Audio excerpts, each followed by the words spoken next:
Channel friends, ಇವತ್ತಿನ ವಿಡಿಯೋದಲ್ಲಿ ಕೆಲವೊಂದು ಯೂಸ್ಫುಲ್ ಟಿಪ್ಸ್ಗಳನ್ನು ತಿಳಿಸ್ತಾ ಇದ್ದೀನಿ. ಹಾಗೆಯೇ ವೇಸ್ಟ್ ಅಂತ ಬಿಸಾಕೋ ವಸ್ತುಗಳಿಂದ ನೀವು ಯಾವ ರೀತಿ ರಿಯೂಸ್ ಮಾಡ್ಕೊಳ್ಳೋದು, ಹಾಗೆ ಇನ್ಸ್ಟೆಂಟಾಗಿ ಕೆಲವೊಂದು ವಸ್ತುಗಳು ಬೇಕಾದಾಗ ನಾವು ಅದೇ ವಸ್ತುಗಳು ಬೇಕಂದೆ ಇನ್ಸ್ಟೆಂಟಾಗಿ ಬೇರೆ ವಸ್ತುಗಳಿಂದ ಈ ರೀತಿನೂ ಕೂಡ ಯೂಸ್ ಮಾಡ್ಕೊಳ್ಬೋದಾ ಅಂತೇಳಿ ನೀವೇ ಶಾಕ್ ಆಗ್ತೀರಾ. 100% ಯೂಸ್ಫುಲ್ ಟಿಪ್ಸ್ಗಳೇನೆ. ಸೊ ಫ್ರೆಂಡ್ಸ್, ಬನ್ನಿ ಮೊದಲೇ ಟಿಪ್ ಯಾವುದಂತೇಳಿ ನೋಡ್ಕೊಂಬರೋಣ. ಇಲ್ಲಿ ನೋಡ್ತಾ ಇದ್ರೆ ಇಲ್ಲಿ ಬೆಣ್ಣೆನ ತೆಗೆದು ತುಪ್ಪನ ಕಾಯಿಸ್ಕೊಂಡಾಗ ತುಪ್ಪ ಕಾದ ನಂತರ ಲಾಸ್ಟಲ್ಲಿ ಸ್ವಲ್ಪ ಬೆಣ್ಣೆ ಅಂಶ ಹಾಗೇನೆ ಉಳ್ಕೊಂಡ್ಬಿಡುತ್ತೆ. ಅದು ಈ ರೀತಿ ಫ್ಲೇವರ್ಫುಲ್ ಆಗಿರುತ್ತೆ, ಬಟ್ ಆದರೆ ಅದನ್ನು ತಿನ್ನೋದಕ್ಕಾಗಲ್ಲ. ಸೊ ಅದನ್ನು ನಾವು ಬಿಸಾಕ್ದೇನೆ ಅದನ್ನು ಯಾವ ರೀತಿ ರಿಯೂಸ್ ಮಾಡ್ಕೊಳ್ಳೋದು ಅಂತೇಳಿ ತೋರಿಸ್ತಾ ಇದ್ದೀನಿ. ಇದನ್ನು ನಾನಿಲ್ಲಿ ಚಟ್ನಿ ಪುಡಿಗಳನ್ನು ರೆಡಿ ಮಾಡ್ಕೊಳ್ತೀವಿ ಅಲ್ವಾ, ಅದರಲ್ಲಿ ಮಿಕ್ಸ್ ಮಾಡ್ಕೊಳ್ತಾ ಇದ್ದೀನಿ. ಇಲ್ಲಿ ನೋಡ್ತಾ ಇದ್ರೆ ನಾನಿವತ್ತು ಬೆಳ್ಳುಳ್ಳಿ ಖಾರನ ರೆಡಿ ಮಾಡ್ಕೊಂಡಿದ್ದೆ. ಇದರಲ್ಲಿ ನಾವು ಆಯಿಲನ್ನು ಹಾಕ್ತೀವಿ. ಆಯಿಲ್ ಹಾಕೋ ಬದಲು ಇದನ್ನು ನಾವು ಇದರಲ್ಲಿ ನೀಟಾಗಿ ಮಿಕ್ಸ್ ಮಾಡಿಕೊಂಡ್ರೆ ಇದರಲ್ಲಿರ್ತಕ್ಕಂಥ ತುಪ್ಪದ ಫ್ಲೇವರ್ ಈ ಒಂದು ಬೆಳ್ಳುಳ್ಳಿ ಖಾರದಲ್ಲಿ ಸೇರಿಕೊಳ್ಳುತ್ತೆ. ಆವಾಗ ಈ ಚಟ್ನಿ ಕೂಡ ತುಂಬಾ ಟೇಸ್ಟಿಯಾಗಿ ಆಗುತ್ತೆ ಮತ್ತು ಇದು ವೇಸ್ಟ್ ಆಗೋದಿಲ್ಲ. ಓಕೆನಾ.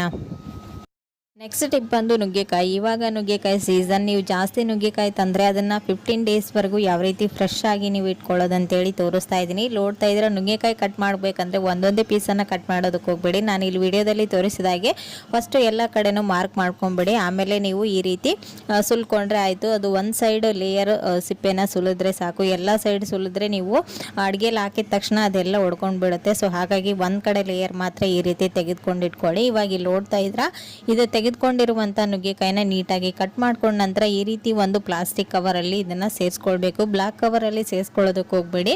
ಸೊ ಈ ರೀತಿ ವೈಟ್ ಕವರಲ್ಲಿ ಎಲ್ಲನೂ ಗಾಳಿನ ತೆಗೆದು ನೀಟಾಗಿ ಪ್ಯಾಕ್ ಮಾಡಿ ನಂತರ ಈ ರೀತಿ ಒಂದು ಏರ್ ಕಂಟೈನರ್ ಬಾಕ್ಸಲ್ಲಿ ಹಾಕಿ ನೀಟಾಗಿ ಕ್ಲೋಸ್ ಮಾಡಿ ನೀವು ಫ್ರಿಜ್ಜಲ್ಲಿ ಅಥವಾ ಔಟ್ಸೈಡ್ ಇಟ್ಟರೆ 1 ವೀಕ್ ಬರುತ್ತೆ. ಫ್ರಿಜ್ಜಲ್ಲಿ ಇಟ್ಟರೆ 15 ಇಲ್ಲ 1 ಮಂತ್ವರೆಗೂ ನೀವು ಆರಾಮಾಗಿ ಫ್ರೆಶ್ ಆಗಿ ಯೂಸ್ ಮಾಡ್ಬೋದು. ಸೊ ಈ ಒಂದು ಟಿಪ್ಸ್ ಕೂಡ ಖಂಡಿತ ಯೂಸ್ಫುಲ್ ಆಗುತ್ತೆ. ಟ್ರೈ ಮಾಡಿ ನೋಡಿ. ಓಕೆನಾ.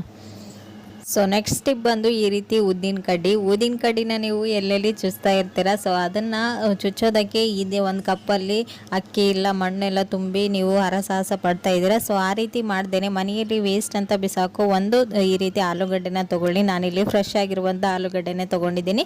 ಇದರಲ್ಲಿ ಒಂದರಲ್ಲಿ 2 ಭಾಗಗಳಾಗಿ ಕಟ್ ಮಾಡಿ ಈ ರೀತಿ ನೀವು ನಿಮ್ಗೆ ಯಾವ ಪ್ಲೇಸಲ್ಲಿ ಬೇಕೋ ಅದೇ ಸ್ಟ್ಯಾಂಡ್ ಬೇಕಂತ ಇಲ್ಲ. ಈ ರೀತಿ ನೀವು ಇನ್ಸ್ಟೆಂಟಾಗಿ ಒಂದು ಆಲೂಗಡ್ಡೆನ ಕಟ್ ಮಾಡಿ ಅದ್ರ ಮೇಲ್ಗಡೆ ಈ ರೀತಿ ಚುಚ್ಚೋದ್ರಿಂದ ನಿಮ್ಗೆ ಇನ್ಸ್ಟೆಂಟ್ ಆಗಿ ಒಂದು ಊದಿನ ಕಡ್ಡಿ ಸ್ಟ್ಯಾಂಡ್ ರೆಡಿ ಆಗುತ್ತೆ.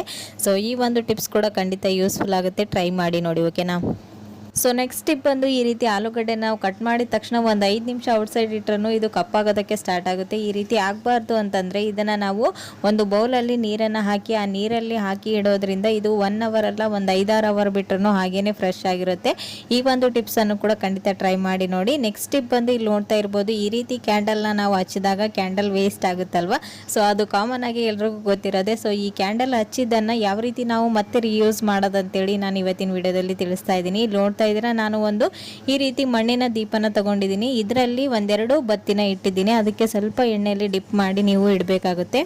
ಸೊ ಈ ರೀತಿ ಇಟ್ಟ ನಂತರ ಕ್ಯಾಂಡಲ್ ಎಲ್ಲ ಉರಿದ ಮೇಲೆ ಅದು ಕರಗಿ ಅದರ ಮೇಲ್ಗಡೆ ಬತ್ತಿ ಮೇಲ್ಗಡೆ ಬೀಳುತ್ತೆ. ನಂತರ ನೀವು ಕರಗಿದ ನಂತರ ಈ ರೀತಿ ದೀಪನ ಮತ್ತೆ ನೀವು ಬೆಳಗಿಸ್ಕೊಂಡು ಈ ಒಂದು ಕ್ಯಾಂಡಲ್ನ ರಿಯೂಸ್ ಮಾಡ್ಕೊಳ್ಬೋದು. ಓಕೆನಾ. ಈ ನೆಕ್ಸ್ಟ್ ಟಿಪ್ ಬಂದು ಈ ರೀತಿ ಸಿಲಿಂಡರ್ ಸೆಟ್ ಮಾಡ್ಕೊಳ್ಳುವಾಗ ಈ ಕ್ಯಾಪ್ ಓಪನ್ ಆಗ್ತಾನೆ ಇರಲ್ಲ. ಈ ಕ್ಯಾಪ್ಗೆ ನಾವು ಬಾಚಣಿಕೆ ಹಿಂದಿನ ತುದಿಯಿಂದ ಜಸ್ಟ್ ಈ ರೀತಿ ಮೂವ್ ಮಾಡಿದ್ರೆ ಸಾಕು, ಕ್ಯಾಪ್ ಬೇಗನೆ ಓಪನ್ ಆಗುತ್ತೆ. ಸೊ ಈ ಒಂದು ಟಿಪ್ಸ್ನ ಟ್ರೈ ಮಾಡಿ.